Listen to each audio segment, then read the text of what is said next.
श्रीलक्ष्मी अष्टोत्तरशतनामस्तोत्रम्।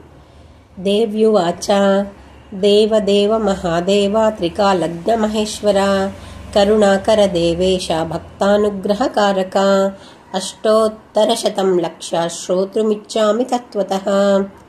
ईश्वर उवाच देवि साधु महाभागे महाभाग्यप्रदायकं सर्वैश्वर्यकरं पुण्यं सर्वपापप्रणाशनं सर्वदारिद्र्यशमनं श्रवणाद्भुक्तिमुक्तिदं राजवश्यकरं दिव्यं गुह्याद्गुह्यतरं परं दुर्लभं सर्वदेवानां चतुष्षष्टिकलास्पदं पद्मादीनं वरान्तानां विधीनां नित्यदायकं समस्तदेवसंसेव्यमणिमाद्यष्टसिद्धिदं किमत्र बहुनोक्तेन देवी प्रत्यक्षदायकम्।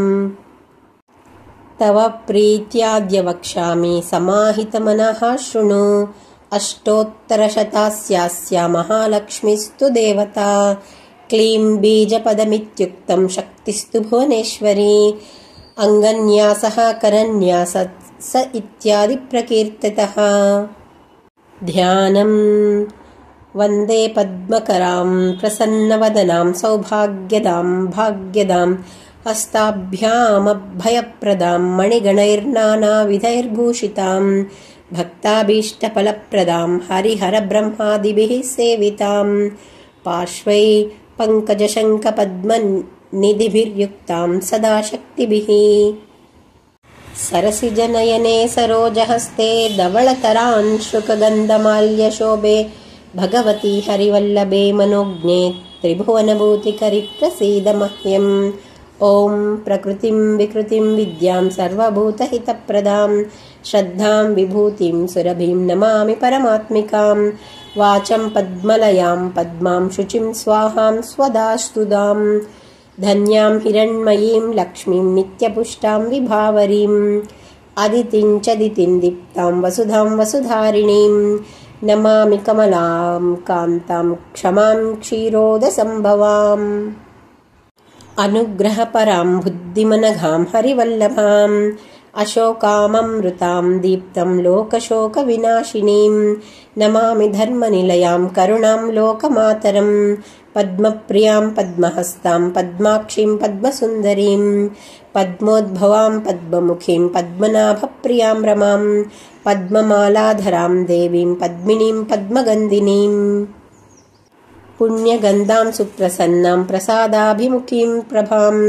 नमामि चन्द्रवदनां चन्द्रां चन्द्रसहोदरीं चतुर्भुजां चन्द्ररूपामिन्दिरामिन्दुशीतलाम् आह्लादजननीं पुष्टिं शिवां शिवकरीं सतीं विमलां विश्वजननीं तुष्टिं दारिद्र्यनाशिनीं प्रीतिपुष्करिणीं शान्तां शुक्लमाल्याम्बरां श्रियम् भास्करीं बिल्वनिलयां वरारोहां यशस्विनीं वसुन्धरामुदाराङ्गां हरिणीं हेममालिनीं धनधान्यकरीं सिद्धिं स्त्रैणसौम्यां शुभप्रदां नृपवेश्मगतानन्दां वरलक्ष्मीं वसुप्रदां शुभां हिरण्यप्राकारां समुद्रतनयां जयां नमामि मङ्गलां देवीं विष्णुवक्षस्थलस्थितां विष्णुपत्नीं प्रसन्नाक्षीं नारायणसमाश्रितां दारिद्र्यध्वंसिनीं देवीं सर्वोपद्रववारिणीम् नवदुर्गां महाकाळीं ब्रह्मविष्णुशिवात्मिकां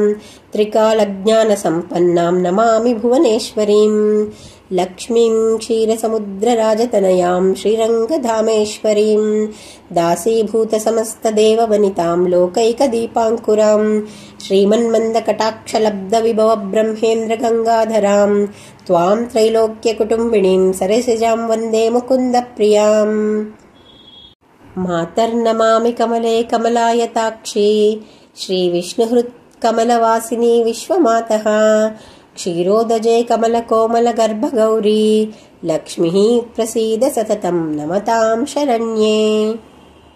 त्रिकालं ये जपेद्विद्वान् षण्मासं विजितेन्द्रियः दारिद्र्यध्वंसनं कृत्वा सर्वमाप्नोत्ययत्नतः देवी नाम सहस्रेषु पुण्यमष्टोत्तरं शतं येन श्रियमवाप्नोति कोटिजन्मदरिद्रतः भृगुवारे शतं धीमान् पठेद्वत्सरमात्रकं अष्टैश्वर्यमवाप्नोति कुबेर इव भूतले। दारिद्र्यमोचनं नाम स्तोत्रमम्बापरं शतं, येन श्रियमवाप्नोति कोटिजन्म दरिद्रतः। भुक्त्वा तु विपुलान् भोगन्यासः सायुज्यमाप्नुयात्, प्रातः काले पठेन्नित्यं सर्वदुःखोपशान्तये। पठन्स्तु चिन्तयेद्देवीं सर्वाभरणभूषिताम्। इति श्रीलक्ष्मीष्टोत्तरशतनामस्तोत्रम्।